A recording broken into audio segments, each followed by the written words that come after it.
your 3-year-old daughter she can't go to a princess birthday party with a trampoline, and you'll find out what real mayhem is.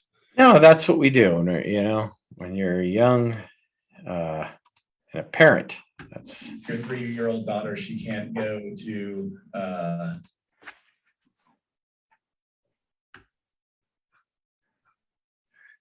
all right. Do we hear you yet, Michael? You're still on mute, Mr. Barrio.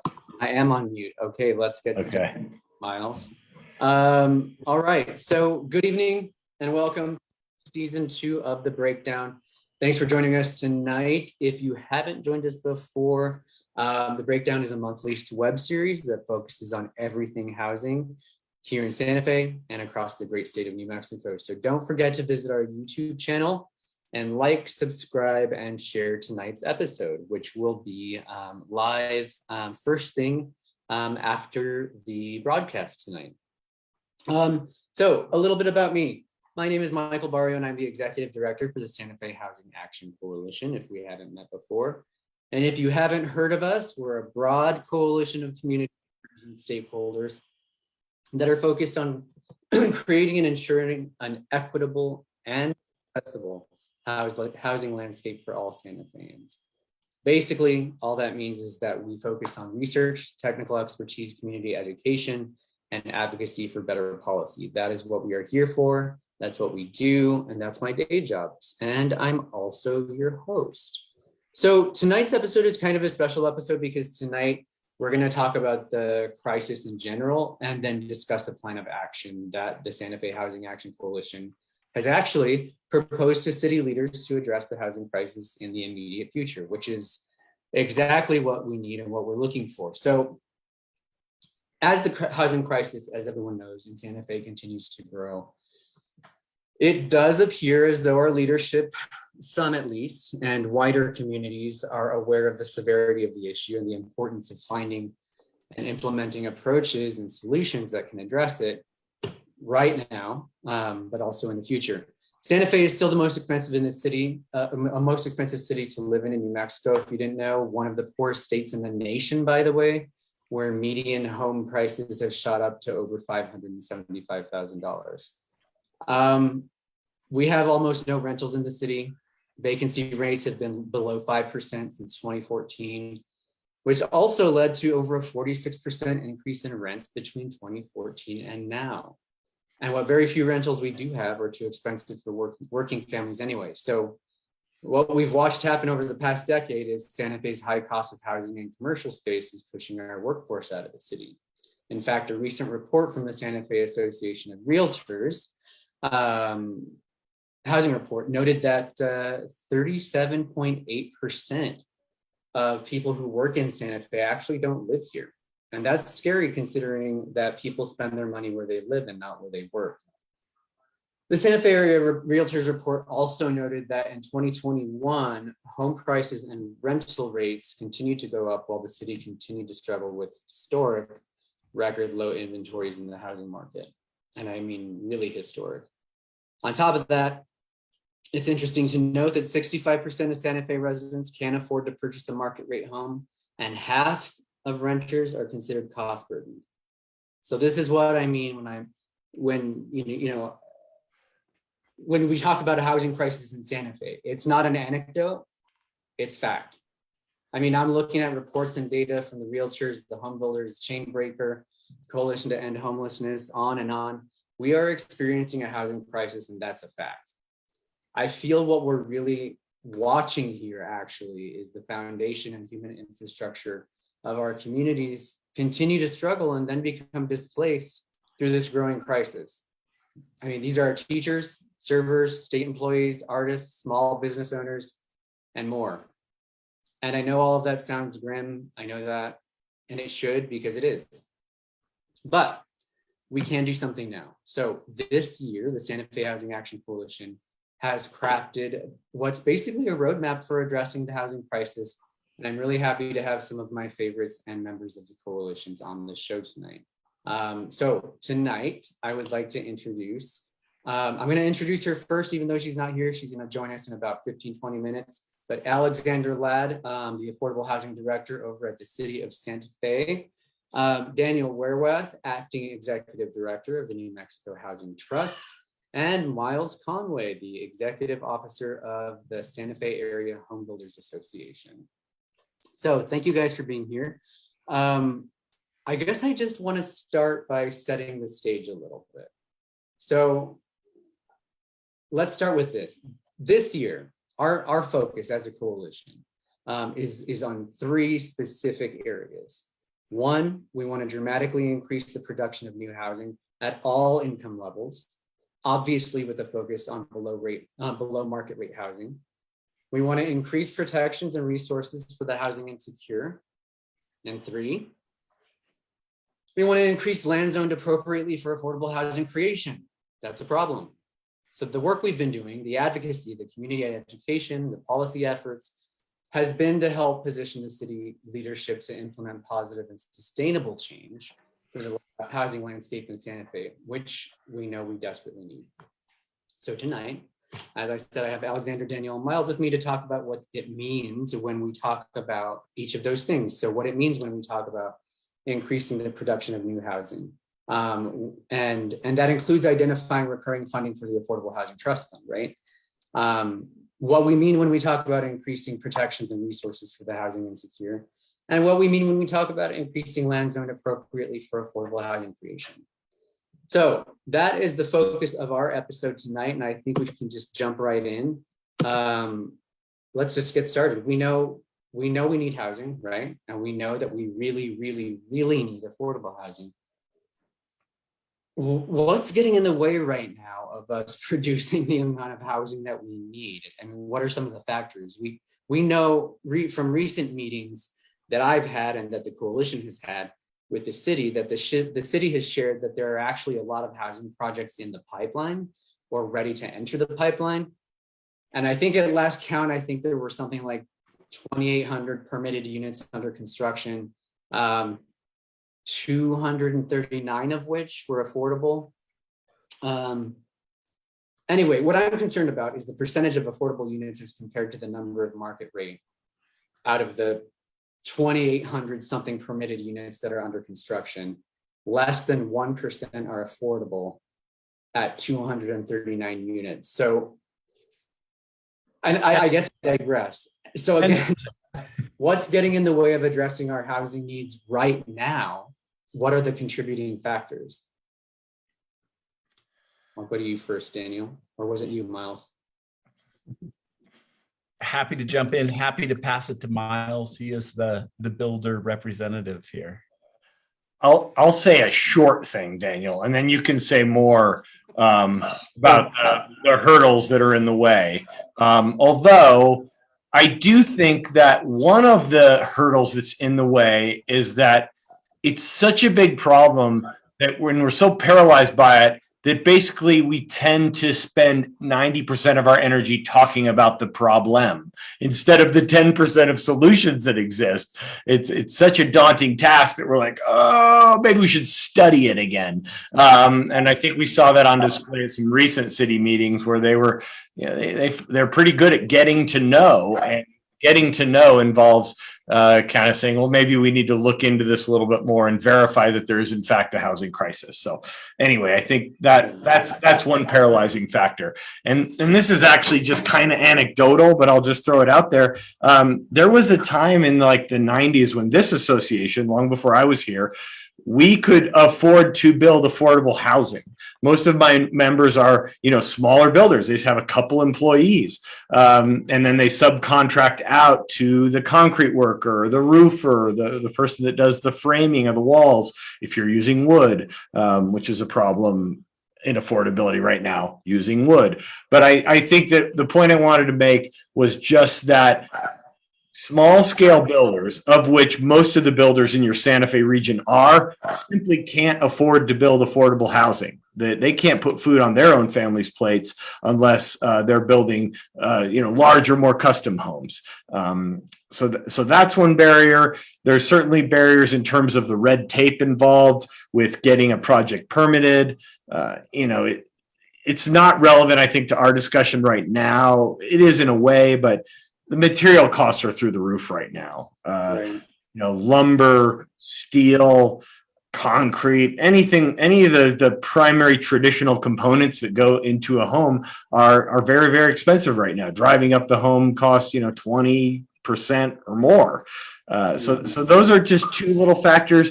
I'll talk about, I have my personal pet, favorites of what I want to see solution oriented things. Like I'd like to see the city, not just $3 million into the trust fund, but I'd like them to make a giant sacrificial investment to take money out of our piggy bank or our long-term investments, because we have a long-term crisis right now, and maybe buy a bunch of land up that exists in and around Santa Fe and dedicate it to affordable housing. I think that there's one place to start, and I'll hand it over to Daniel here, is that affordable housing needs to be subsidized in several ways right now, just because of the reality of the times we're in. And that means free land for the developer to build upon, long-term tax abatements or incentives, and those types of subsidies really, rather, that can just help get the earth, the dirt starting to move and the foundation starting to be poured. Right. It's just an essential starting point.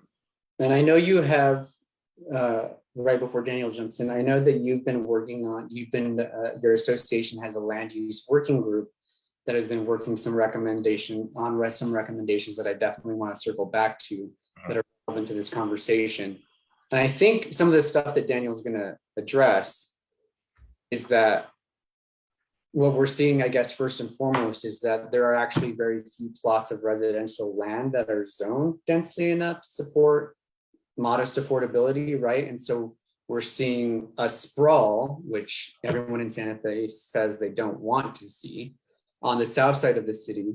And we know that the general plan hasn't been updated in over 20 years. So I guess what's becoming crystal clear is that we have some zoning review work to do, as well as addressing current project needs, right? So I guess what I'm curious about, and also your response to Miles, are just what are some of the ways that we can work together to streamline how this work actually gets done?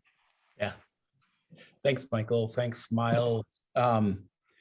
Yeah, I guess the really bad news is there's no short-term fix for our problems right now.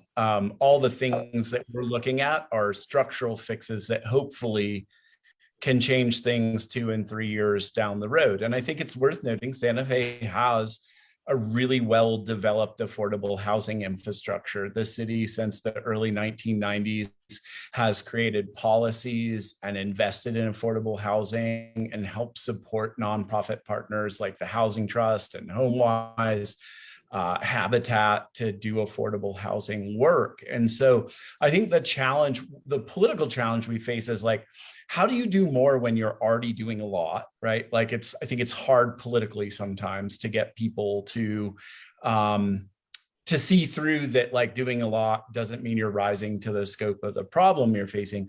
I think one of the other big problems just in general is with the way that we've designed local politics, which, we call it democracy, but it's a system that was designed to benefit the landed gentry, male white landowners in the 1630s. And it still largely functions that way, right?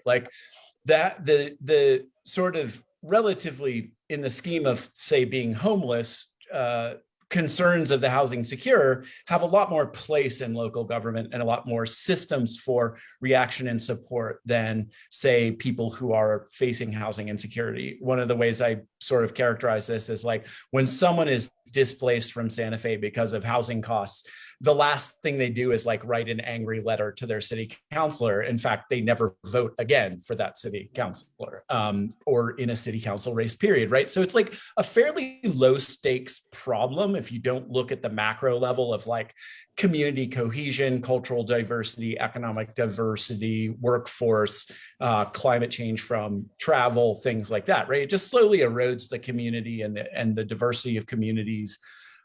So I think, yeah, when we talk about what do we need to do to solve this, producing lots of housing, we're in a supply crunch. I think that's it. And I don't know, Michael, do you have we do have, what's that? Do you have screen sharing turned on? was gonna say, I can show some images that might be helpful for folks to sort of characterize what we're trying to solve for. Yes, you can screen share. Okay, let's see. It's still saying disabled. I may try again in a second. So like what's hard to understand, like, so one of the really progressive policies Santa Fe has is that 20% of all new home ownership subdivisions have to be affordable to people below 100% of the median income, 120% of the median income, depending on some variables. And those are true affordable housing units, right? And we think back to the last housing crisis, which was, 2005, 6, we were seeing prices in this level. So like, here's what we were doing as a town during that time. So what you see here, this is 500 to 600 affordable units being built. And preceding that, we probably were doing about 400 units a year. So one just way to look at it is like this crunch year, these were the crunch years. We were building over 500 units of affordable housing. Every one of those projects was 20 to 30% affordable. And so that meant we were producing over 100 home ownership affordable units a year, just through the partnership with market rate builders, who also get some incentives for building affordable housing. So here's your 2009 crash. We see a big drop in production. And then we drop down to like sub 200 units a year for a really long period of time. Most of the first half of the 20 teens.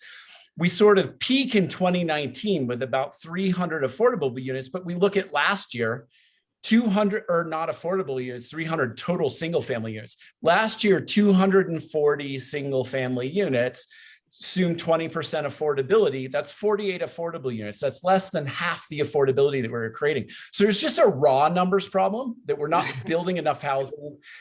We didn't build enough housing for 10 years, and we're not building enough housing right now. And we've tied a lot of affordable housing creation to the building of new housing. So that then you look at, why aren't we building housing? And I to mean, me, don't we have opportunities right now to kind of, I mean, the TC through the Tierra Contenta phase 3, right? That seems like a near term. Tierra Contenta phase 3 is like our best near-term opportunity, and it needs some subsidy fund to get the infrastructure going, but that's 500 to 600 affordable units. And, a bunch of moderately priced housing, like 1,000 units plus of moderately priced housing, which we need all of right now.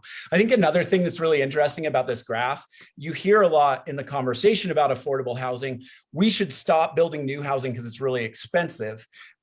We should only build affordable housing, but that's what we did here. This is all rental housing right here. We didn't build any for like the better part of 20 years.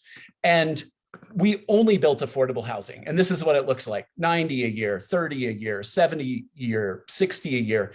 So that's affordable only. And that's put us in a really tight situation. We have a lot of rental housing being built now, 600 plus units a year. The problem is that it's the newest housing, it's the most expensive to build, and so the rents are the highest. Now, this is going to be the moderately priced housing in 10 years. And if we had built it back here in the early 2000s, it would be the moderately priced housing now, but we just didn't add housing during that period. So the big focus needs to be on supporting true affordable housing. So projects like Tierra Contenta, they're going to deliver hundreds of units of affordable housing. Supporting affordable rental projects, which the city has a good track record of doing. The last couple big affordable rental projects the city has supported, but we could probably do more and do it in a more organized way.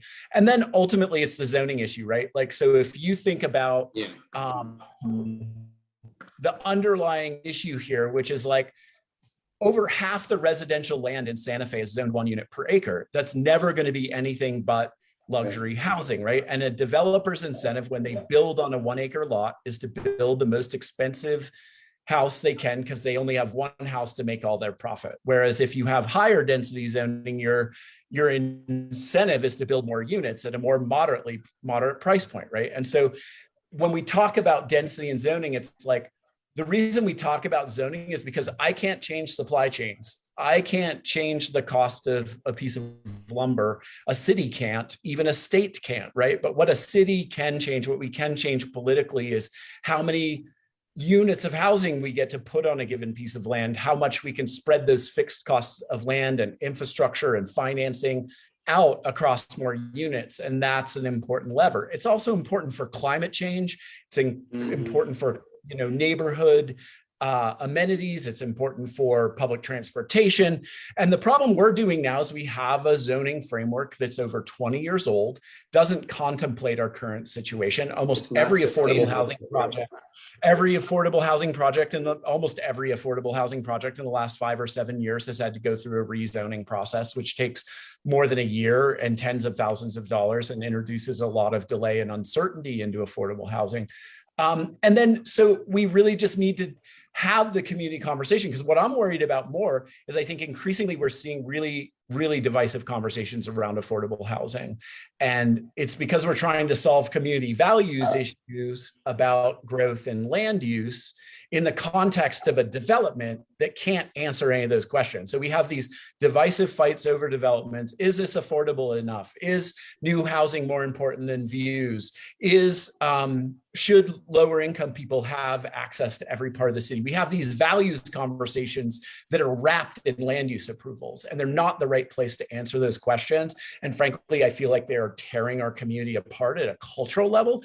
And so I think it's beyond time that we really dive into what would be called a general plan update, where we have a community conversation about values and priorities, agree on some places where denser housing can go, agree in some ways that every neighborhood can contribute to affordable housing. I think the other thing that I had up on my screen that I wanted to show here, the other big solution that I talk about a lot is, how does every neighborhood in Santa Fe contribute to solving our affordable housing problems? Because what we've done lately is, the last 20 or so years, the south side of Santa Fe has really, been the core of what carried affordable housing and moderately priced housing for our community. So in Minneapolis, about 3 years ago, they legalized up to 4-unit rentals on any single lot in the city, as long as you meet lot coverage and all the other land use requirements. They are the only major metropolitan area in the city who actually has decreasing rents. Landlords are adjusting rents down to market their properties, because they've basically doubled their housing production from about 2,000 units a year to over 5,000 units a year. And they're doing it not with giant, ominous apartment projects, which nobody likes, but it's the only thing that's legal in our zoning right now. So there's some short-term tweaks we could do to zoning, like allowing smaller scale 2, 3, 4 plexes in all zoning districts. That would be ways that maybe even the east side and downtown could start to contribute to adding housing supply in a way that's was legal up until the 1960s when we implemented Euclidean zoning. But I think the bigger thing to look at is we are starting to have some case studies of places that are making these changes. We could get rid of single family zoning tomorrow, like Minneapolis did, and be on a good path. And at the same time, be doing the longer work of these bigger community conversations, talking about where denser housing can go, talking about where we can build 3- and 4-story buildings that are going to be net zero energy and located next to transportation and basic amenities so people don't need cars. Those types of conversations we need to be having. So I think there's both some short-term and long-term zoning things that we could be doing. And I was thinking about Oregon also. The legislature there had recently realized that it needed to treat housing like an essential infrastructure and fill the funding gap. Yep. And to increase supply, then the legislature with really Oregon support. They dramatically increased funding through the general fund, general obligation bonds, library bonds, low-income housing tax credits. I mean, it grew exponentially, like 50 million. And Oregon did what Minneapolis did statewide. So they legalized multi-unit properties on any lot for any city larger than 10,000. California just did it. These are the solutions that I think are increasingly we're going to have to look at. I love what Minneapolis did, because they didn't just look at the supply side. It's helpful to think about, there's sort of 2 different problems happening at once. One is a supply and demand problem, which is why nurses can't afford to live here. Like that's not an affordable housing The problem. teachers, yeah. That's a supply and demand problem. Teachers are arguable based on pay, but like there's also a group of people who just aren't, for whatever reason, aren't going to be able to afford market rate housing ever. And so in Minneapolis, what they did is they created this single family zoning prohibition, which allowed for rental housing in every zoning district. And then they, on top of it, dramatically increased funding to subsidized housing for folks that could be potentially impacted by growth and development, displacement, things like that. So it was like a both end approach. And I think that's the same model we want to look at because it has been so impactful there. But I think the ultimate thing, what we call it in the field, is the underlying problem in Santa Fe is a concept called exclusionary zoning. And that is when we exempt low density areas because you can't build affordable housing on low density zoned areas. So you exempt low density areas from having affordable housing, historic districts, which are incredibly difficult to build affordable housing. We have huge swaths of the city that we've said, you don't have to support affordable housing through new development. And then we forced it all on the south side. And 20 years on, we're seeing the impacts of that, right? We're seeing the concentration of younger, lower income families, families with children, all in one part of our city where everyone's like, why are the small schools closing in the old parts of the city? And there's such a close tie between the housing affordability in children. This slide is from the Santa Fe Public Schools, right? This shows you that a home under $200,000 generates 33 K through 6 students per, per 100 homes. You jump to 3 to 500,000, you go down to 18 students per 100. You go 4 to 600,000, that drops to 7 children per 100 homes. Now, this whole segment is now the bottom quartile of our market, right? So like 3/4 of our real estate is more expensive than is even shown on this chart. So when you think about things like, where are the families with children? Why is Acequia Madre going to close? The reason, if you want to keep Acequia Madre open, build some housing that like normal people can afford because it's younger, moderately income folks that have children, right? And so we've got to think about these bigger planning issues, and we've got to stop letting certain areas exempt themselves from helping solve the affordable housing problem. I don't think any neighborhood should either have to bear the entire brunt of it. And that's what we've seen happen on the south side, right? So it's like, we've got to find a better balance. And I think that the top level general plan process, the community conversations around that are one of the only ways we'll do it. Right. And on top, so on top of all of that, because that's not enough. We're always hearing about how expensive and difficult it can be to build affordable housing. So I just kind of want to spell it out for folks. Why is that? I mean, we know that the cost of materials have gone up. We know that things have changed in the economy. What does that cost look like, and why is it that affordable housing is so much more expensive to build than your typical market rate housing? It's not. It's much more affordable to build most affordable housing than market rate housing. It's just all housing's expensive right now. I'm in the process of bidding a subdivision right now, and I'm fully expecting $275 to $300 a square foot construction cost. It's almost close to tripled since pre-pandemic numbers. And there's supply chain. There's everyone trying to build all the housing that we didn't build in the last 10 years at once.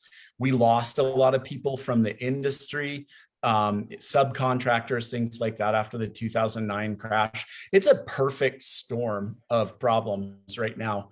And I'm genuinely worried about like what our options are. I hope prices mellow out, but it's not going to be for a couple of years. When I say there's like no short-term solutions, it's real. We need to be working now, thinking about solutions 2 and 3 years out, but also thinking about things like the city's already doing great rental assistance programs. We should think about stronger renter protections, things like rental housing standards, more rental assistance funding. That's why the trust fund is so important.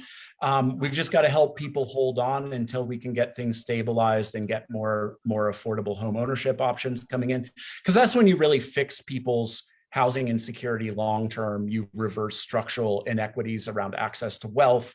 It's like, that's really where, if that's what people want, we should be creating as much opportunity as we can.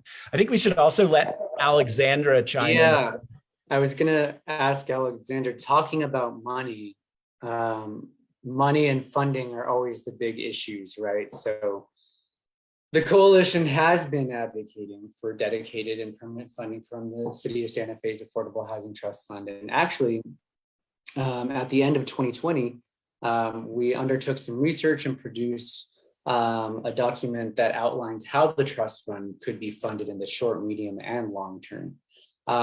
Basically, and Alex will be much more articulate about this, the trust fund is a place for development fees that are generated through affordable housing, or I'm sorry, through the affordable housing program, as well as for program income funds that are paid back to the city. And I believe another source of funding are land sales. Anyway, to supplement community development block grant funding, the trust fund was set up so that at least 51% of funds have to be used for down payment assistance. There are some other prioritized activities like rental assistance. Yeah, Michael, we removed that requirement because that seemed like an unnecessary restriction, the homeownership preference. Excellent. Okay. Yeah, sorry, I didn't mean to interrupt you. I just don't want anyone to think that's no, still that's in good. place. That's great. And anyway, last year, according to the city memo, the city received 6 applications for funding from the trust fund, totaling almost $5 million. So I think some of that went to HomeWise, some of that went to Community Solutions for the Santa Fe Suites, the Santa Fe Civic Housing Authority. Who else am I missing? YouthWorks. I think that's about it, right, Alex? I think. I don't have a list in front of me, so I don't want to speak to it, but I think the point to make is that what we can do through the trust fund is address the whole spectrum of housing needs. So we can pay, I think we've replaced every single homeless shelter roof in town over the years, but we can, we can provide rental assistance, we can provide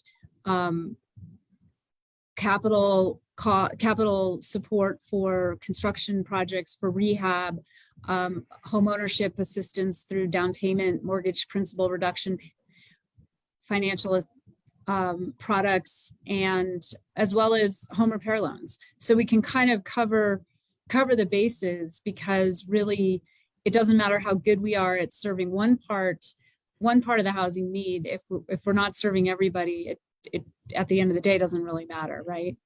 Because if you don't have affordable rental, then you're never going to have people who are financially stable enough to buy a home. So it doesn't matter how great you are at building new homes for people to buy. So I think that's always been a really important component to how the city approaches housing, which is that there's no silver bullet. You got to do everything all the time. all the time. Well, so I'm wondering, can you tell us a little bit more about how the trust fund works and why it's important? Yeah, we do a request for application, which is something sort of new over the last couple of years, but it streamlines the application process a little bit.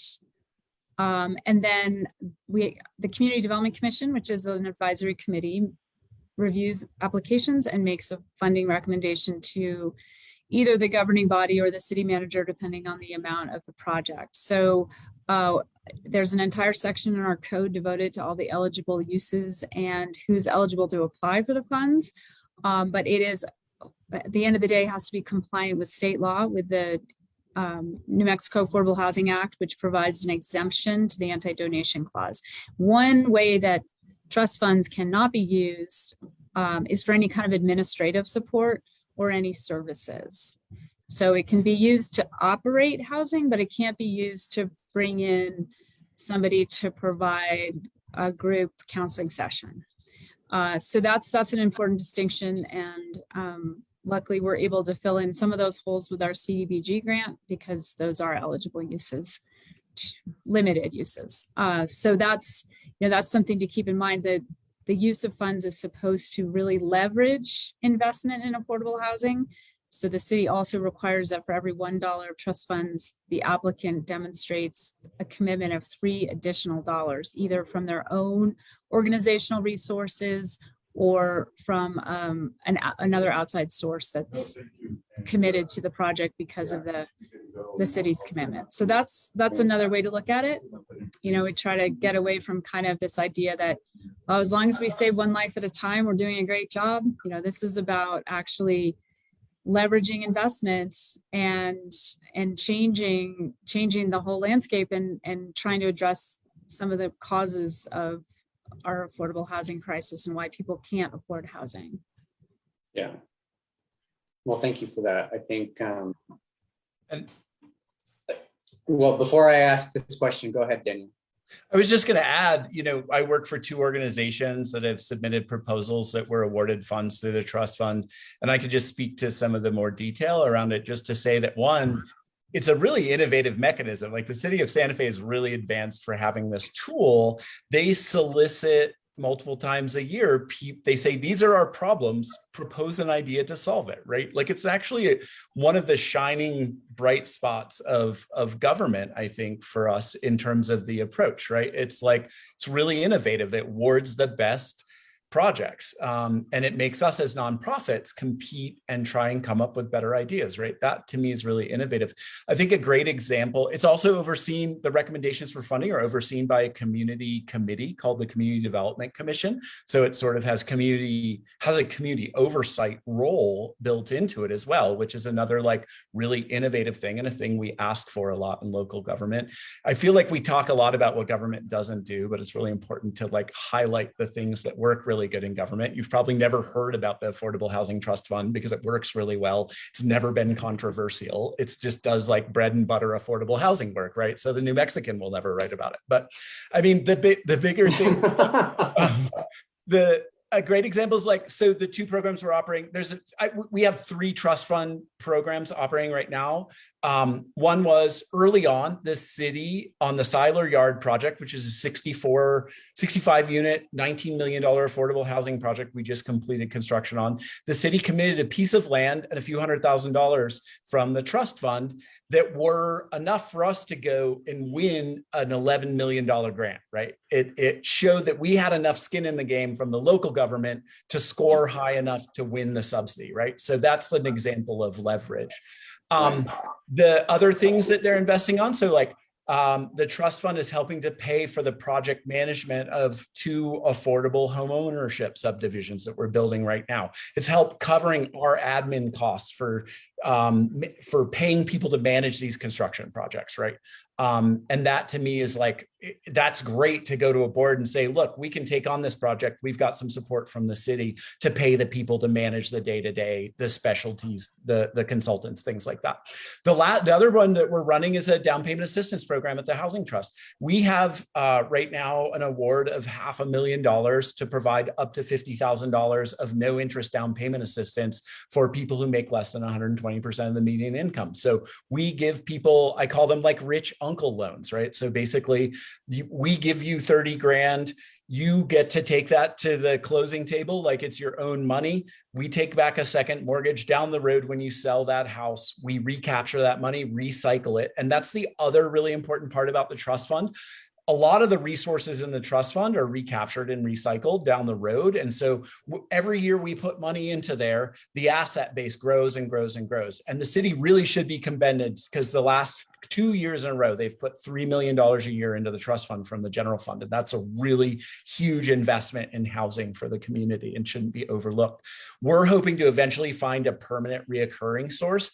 But every year that we invest in the trust fund, every year that we invest in families by doing things like down payment assistance and other things, we are building this asset base that is actually a community resource for the long term to help make sure that down the road, when that person sells that home, that money comes back to us and we reinvest it in another homeowner and we grow and grow and grow our asset base for it. So I think those are some of the sort of like from the practitioner side to me, what the the trust fund means and why it's such a powerful tool.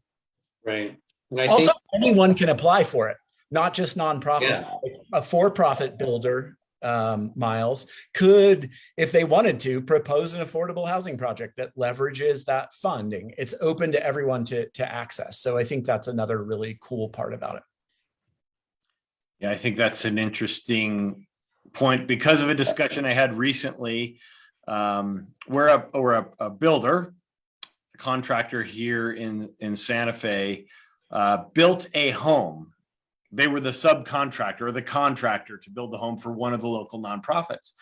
And they made, after many, many months of work, $10,000 for their company, which sounds like a good payday, but it was a long time, right? But what it did for that private entity, they said, well, if the nonprofit's paying us 10 grand and they're paying their administrative costs over the top, maybe we can get back into this market right now. So I think, these are local builders. They grew up here. They're invested in the community, and they're starting to imagine right now how they can put it in gear and start helping out our communities, and also support their businesses. So I'm excited about that. I'm excited about some of the things happening around materials right now that could lower the cost of housing.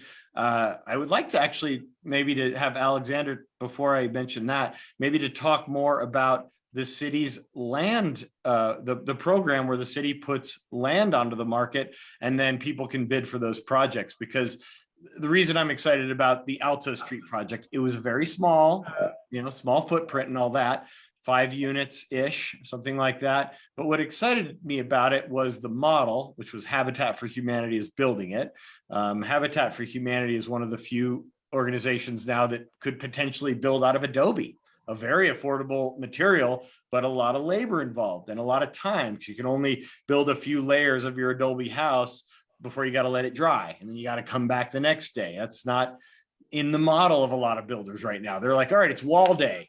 Wall's done now, or poured if it's a concrete poured wall. But also the partnership that Habitat took on with a local company in town that is doing prefabricated insulated panels. Now, it's a really exciting and speedy way to deploy housing, especially when you start thinking about the big fires in Colorado, the fires that are going on here right now. How do people build houses again in a way that's kind of quick? Insulated prefabricated panels is one of those answers. The tough part right now is that all that stuff's manufactured like in Canada or somewhere else. So how do we get these local material companies to be based here? And so that's one of the things we're working on over here, which I think would be exciting for the housing industry across the spectrum, but especially in the affordable realm, is if we're thinning the forests and we're bringing these small diameter trees into our local mills, and then we can bring them to a manufacturing place where maybe they combine them with hemp fiber, and hempcrete is a new thing, concrete made out of hemp fiber. And then you start to bring those onto the market. How exciting is that? You're supporting a local economy, you're putting out a product that's affordable, and then it helps us deploy housing more quickly. Again, just to echo what Daniel's saying, these are long-term solutions, but we're working on that small diameter forestry products, harvest sustainably, that then can be rated to be structural members of the home. Right now, if you get a New Mexico forestry product, small diameter tree, maybe 8 inches, 6 inches, it has no structural application. So you really can't use it. So there's not a market for it. So we're working on that right now, and there'll be something coming in the next couple of years where the Sandia laboratories are working on this right now to take a 6-inch tree that gets thinned from our forest, and they're testing it and saying, okay, this tree will hold up this much force.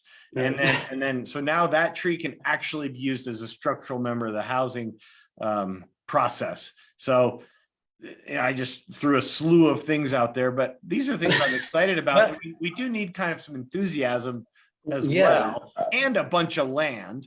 I'll just leave it at, when you drive down Cerrillos, I mean, I know it's not popular. I'm not into popular opinions very much, but I'm like, look at that building. Why is that building built in 1980s or something? why does it only have one little commercial operation going on? How come that's not 3 stories high with a commercial at the bottom and a couple really nice lofts up on top? I think as we start to think about density and the things that we can do around water when it's more dense, the things we can do around energy when a housing development is more dense,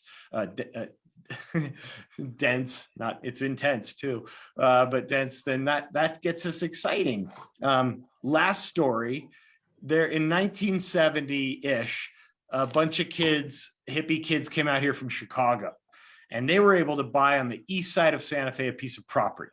And they built basically a modern day pueblo. You know, it was multi-story, it was very dense. There was a common area in the middle. They probably didn't even think about parking cars there because they probably only had one Volkswagen bus amongst them. But I think 20 or 30 families ended up living in there. It was all built with hand tools. And so there's no power tools used in that building. And now, of course, these are $500,000, $1 million units, right? But it's still there. The bones were there and they were built by people.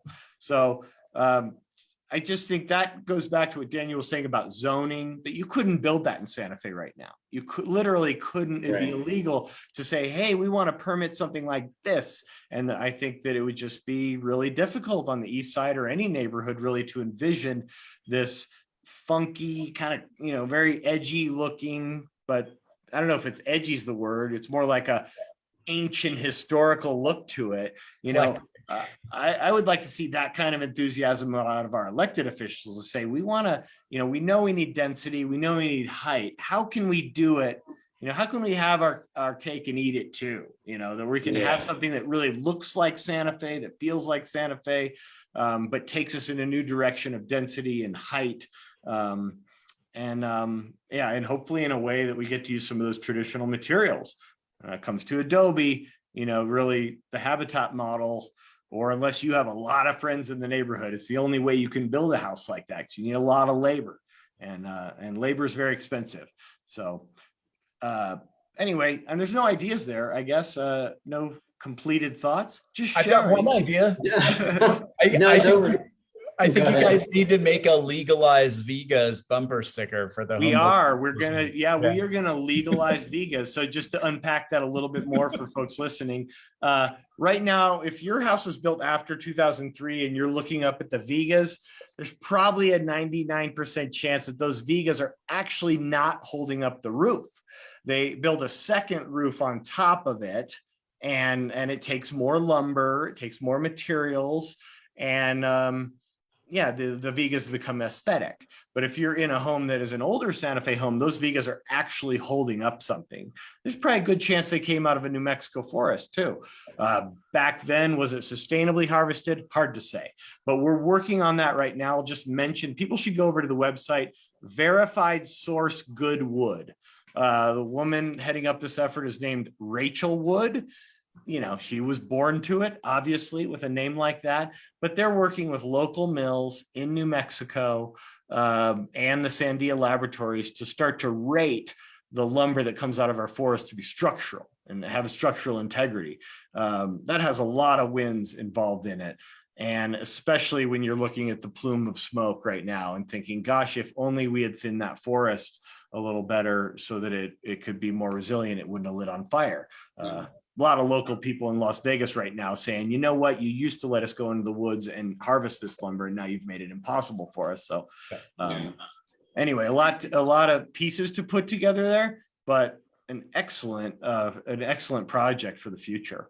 Can I want to just respond to something that I can. I mean, I think what we're finding is, like, whenever you talk about lowering the cost of building, like, the floor of housing affordability is set by how much it costs to build a house, right? And right now, that's a lot of money. It's like probably $450,000 to build a modest single family home in Santa Fe. And what we're finding is, like, while there's no magic answers, right? Like, tiny homes are still expensive. Our low density zoning doesn't make us able to take advantage of them the way some places have. And also, most of our clients that need houses are normal sized and have normal sized families. So they want normal sized houses.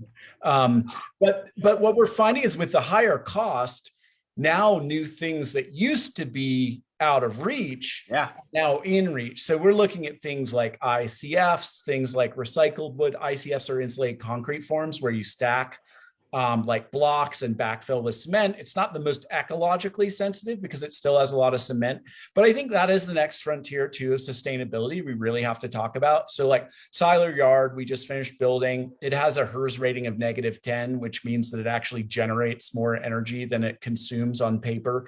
But what we're not thinking about is the embodied energy of construction, right? And so that's the next frontier that we really need to tackle around housing construction. And actually, wood frame construction is really sustainable when it's harvested sustainably. It's from a sustainable source that regrows. It's actually carbon capture. So just thinking about that. The other thing that I think all of this has to be in this framework of understanding, like, we have finite ability to grow as a city, right? And so right now we're doing that pretty unintentionally.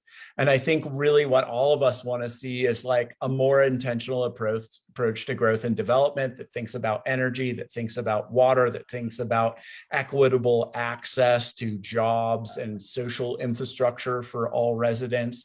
And really does that intentionally. Right now, what we're doing is like a lot of times shooting down affordable housing projects and looking the other way when people build 10,000 square foot mansions on the top of hills. And so I think what we need to do is a wholesale reevaluation of how we do that. One idea is a minimum zoning density. So if you build it less than 7 units per acre, if you build a luxury house on a 10-acre lot, you pay a fee to affordable housing, rather than doing it the other way where poor affordable housing guy has to go spend a year and tens of thousands of dollars convincing people that a 1 unit per acre piece of land should be able to have 7 units per acre, which is like the floor for environmentally sustainable growth at this point. We do it the other way. Like say 7's the baseline, and if you do less, you have to pay the city to do that because it's actually not good for our community. It's housing that locals can't afford. It's these other things. It's creating an affordable housing problem. Because right now, I mean, reality is inclusionary zoning, better or worse, it's primarily a tax on the middle class, right? Like we tend to be taxing large production subdivisions with moderately priced housing to produce the homes for the people who make just a little bit less than that. But we're not taxing the people who are driving up the real estate market with cash sales from out of state. We're not taxing people at all uniquely for building luxury housing on top of mountains. And we're also giving second homeowners still an egregious tax break. Any property owner in New Mexico, whether it's your primary residence or not, gets a 3% a year cap on the increase in value. So like the value of homes has doubled in the last 2 years, and wealthy people right now with second homes are benefiting from a property tax suppression, right? We basically subsidize the property taxes, and the newest people pay the most taxes, right? Because the older people are grandfathered in and pay. And it was designed to protect legacy home ownership, multi-generational home ownership. But the function is that there are a lot of people who own second homes here who aren't paying the full taxable value on it. That'd be one of the first things I changed at the state level, and funnel some of that money into statewide affordable housing initiatives, funnel it into the statewide affordable housing trust fund, give block grants to local governments to put into their trust funds. We could do that tomorrow. But I think the time has come that we actually just need to face what the real problem underlying our economy is, which is like we have a supply demand imbalance. And that means that wealthy people set the prices. And so until we reverse that trend, until we start capturing affordable housing resources from the people who are upsetting the housing market, I'm basically saying tax the rich. Until we tax the rich for the way they destabilize this town's affordability, we're not going to come up with solutions to the scale of the problem. And so we're almost out of time, and I'm a little bummed because I wanted to circle back to something you said earlier, Daniel, about because we know that increasing protections for the housing insecure has become just more and more important. And this was an issue prior to the pandemic and has only become exacerbated by the resulting economic landscape and the lack of housing stock. But since we are almost out of time, I do want to make some time for questions, and I know we have a few, so I'm going to start with one that just came in, and that is, do you think the fees in lieu are hurting or helping us in our current state of affairs? And how can that be reimagined? Well, I'll take a first stab at this. I think if you remember back to the chart that Daniel showed, which had about 10 years of very little housing production, part of that was due to requiring inclusionary units in multifamily rental housing. On the homeownership side, we figured it out. It works pretty well. It's really, really hard for a market rate rental developer, and Daniel can speak volumes about how expensive it is to build housing and to operate it, even more expensive. Getting a subsidy to build it's probably the easier piece of the pie, right? So the fee in lieu was super helpful in bringing back our market rate rental housing construction. I know how people feel that it's somehow developers are not doing their part, but I think what's important is prior to being able to collect those fees, we were lucky. We had a good year for the trust fund if we got $300,000 in there. And after development started, we were able to start collecting in the millions. And then the city council made an additional commitment to the fund. So I think the next step, what we realized was that we also had to make it easy for the market to provide the set aside units and not just pay the fee in lieu of. So we also amended the ordinance to create a moderately priced rental unit that was much simpler to do a rent restriction for. Because if you're a market rate rental developer and operator, you don't know how to provide subsidized housing to people who you have to worry about support services for them, do income certifications, that kind of thing. So, we go to a specialist when we need a knee replacement. We're not going to ask our dentist to do it, even though the dentist might understand the basics of anesthesia, right? So it's kind of, that's one focus. We've put those funds that we're collecting in the fee of lieu into direct subsidy for 100% affordable projects. And I'll go a step further and just say unequivocally, the fee in lieu is not what's causing our affordable housing problems. There's a huge contingent of people who like to spread that misinformation. And I think it's really important that we just put a stop to it. It is not the enemy problem. It is not the source of our problems. The source of our problems, if you ask for too much in inclusionary zoning, that's the policy that says you have to build affordable housing. They build nothing. That we tried that. We had a strong inclusionary requirement from 2005 until the early 2010s when the fee in lieu was created. And we don't generally accept fees on any home ownership projects of 10 units or more. I don't know of a 10 unit plus project that's been allowed to pay a fee. They've all had to build units. So it's a false narrative that certain people with vested interests spread in our town to try and blame developers for largely problems they created by shutting down new housing projects and particularly affordable housing projects, because it's the same people that did that are making these claims. So one thing that's important to understand in inclusionary zoning is the legal basis for inclusionary zoning is not that new developers of new housing should solve the macro affordable housing problems. Inclusionary zoning is designed to offset the need for new affordable housing created by your development activity specifically. And so actually, if you ask for too much, could be illegal and invalidate the whole program. Two, those costs in an inelastic market, like the other myth we just have to kill is the greedy developer trope. Like the margins just aren't huge in housing development anymore. Right. And so when costs increase, those go to consumers. And in this case, a lot of the consumers are going to be entry-level market rate renters and home buyers, right? Who are going to pay that increased cost. And so that to me, it's like, inclusionary zoning isn't taxing a rich developer. Inclusionary zoning is taxing the other people in that subdivision to build affordable housing. And we've got to get beyond that. And the city does provide incentives, and that's the offset. The city waives all fees, they waive water rights transfers, and they allow increased density for affordable housing, right? That's what they bring to the table.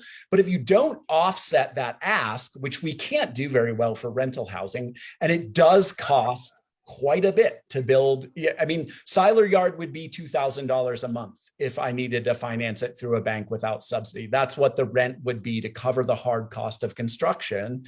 That's where we're at now, right? And so you can't keep piling costs on there, or it just drives the rent up more and more and more. So we've got to find other solutions.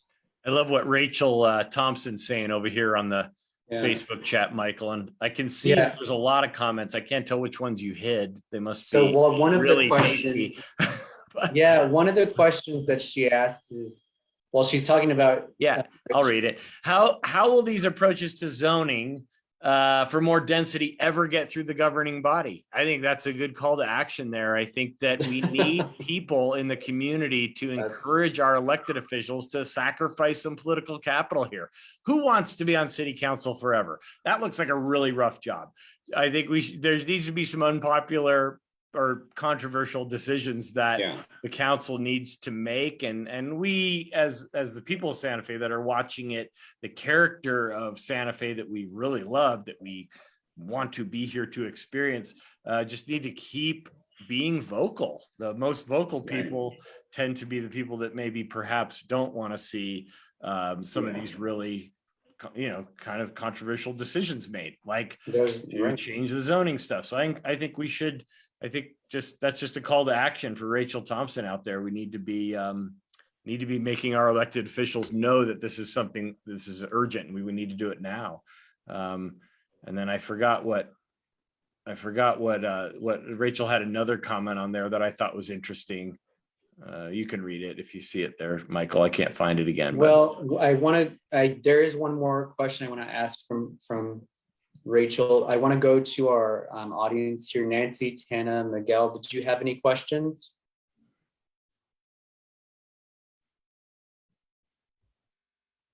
All right. I'm good. Thank you for the info. Thank you. So the other question that Rachel had was, I think this is interesting, and this is about the third time I've been asked this, is she would really just love to hear a discussion of how affordable housing can be created that's not growth dependent. Yeah, I think actually I remember now, Rachel, you had a comment in there about like asking churches and big landowners in town to consider if they can put any of their land into the into the city's hands or into the market for affordable housing. I think the answer is that yes. One of the things some of our most innovative builders are building right now, and they're going to be more affordable because they're called accessory dwelling units. These are just smaller homes, maybe 1-2 bedrooms, not tiny houses by any stretch of the imagination. These can be 1,000, 1,200 square feet. It's actually quite a nice footprint of a home to be in. And these homes can be built right on existing properties.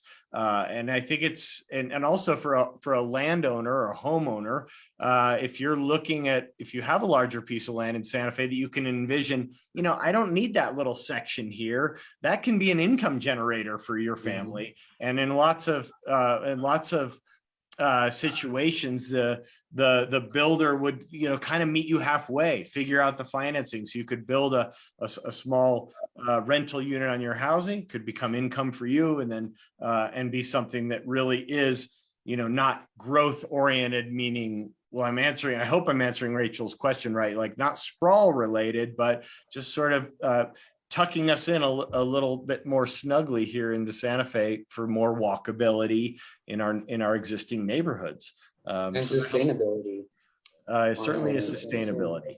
Although I think it's very hard to create affordability without building it. I mean, I think we just have to say that out loud, and you can't hermetically seal a community and say, we're not going to build any more housing, because that'll just drive the prices of existing housing through the roof. So I think what you need to do, and what we need to do as a community, is prioritize the types of housing that we build, where we build it, its energy efficiency, its water efficiency, and really optimize it, and make sure that locals are being served by that growth.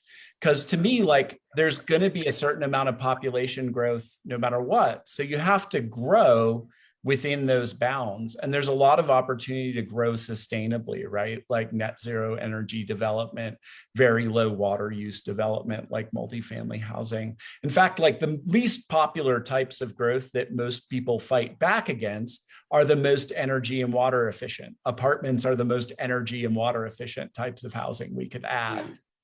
So I think that's the real thing, is like, the idea that you can somehow stop growth and still create affordability, what that is like, you would have to dump incredible sums of money into subsidization, right? Like 10 years ago at the Housing Trust, we were helping people buy $250,000 homes with $25,000, $50,000 of down payment assistance. Those homes have doubled now, and the price of assistance hasn't doubled. The price of assistance has gone up tenfold, right? Because now they need $225,000. And so it's like that, to me, if you hermetically sealed things, we first have to create a healthy supply and demand environment, and then within that environment, focus on the true affordable housing for locals, for people who will never earn enough money to buy market rate housing.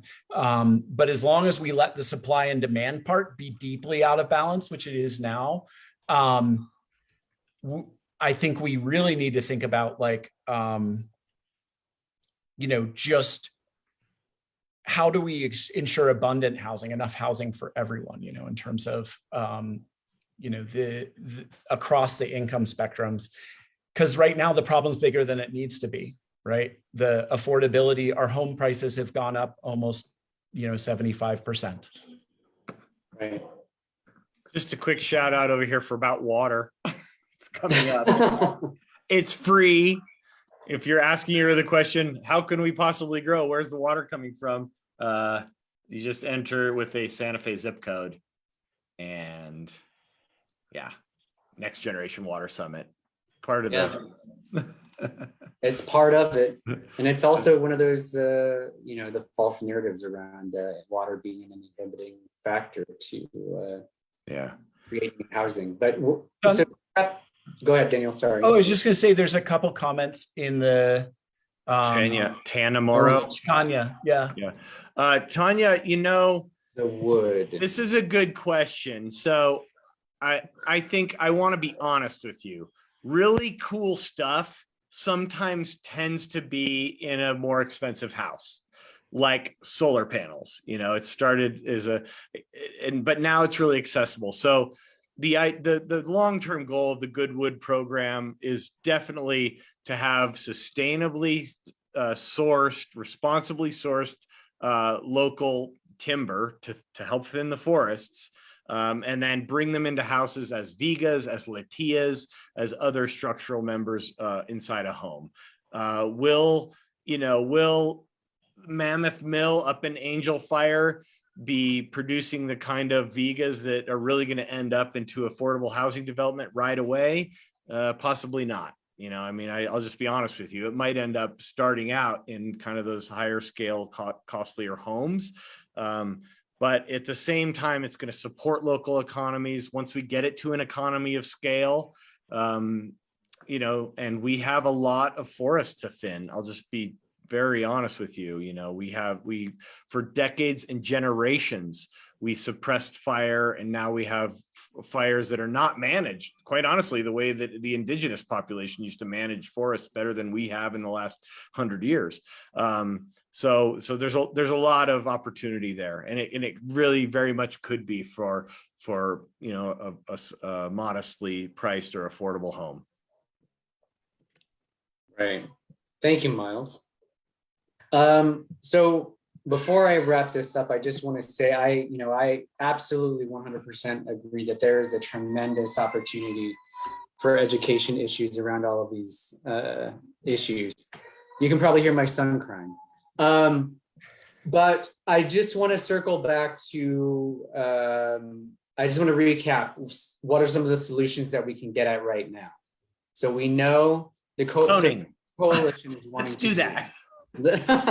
Yeah. Zoning. Single family Yeah. zoning, permanent funding for the Right. trust fund, renter protections. Those are three we could do with like a few lines of code Right. in the next 6 months. Increasing production, increased protections, and increased land zoned appropriately. Those are the things that we need, and we need to make sure that there's money in the trust fund to make sure that these developments and projects can get underway a lot quicker. I feel like as a wrap up, so what can you do, you might ask? First, visit our website to learn more about the housing situation in Santa Fe. Sign up for our newsletters, and then reach out to your city councilors to advocate for all of the things that we talked about. The time is right now. And as Daniel and Miles both put it, we don't have any longer to wait. So let's do something. Well, first I want to thank all of my guests for being here today, and I want to thank everyone for your questions.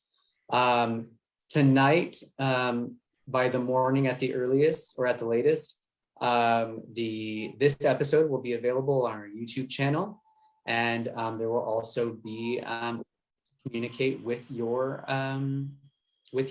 city councilors. Does anyone have any final words before we say goodnight? All right, that sounds like a no. All right, everyone. Well, thank you for joining us again for another episode of The Breakdown, and we look forward to seeing you next time. Thanks, everybody. Thanks, Michael.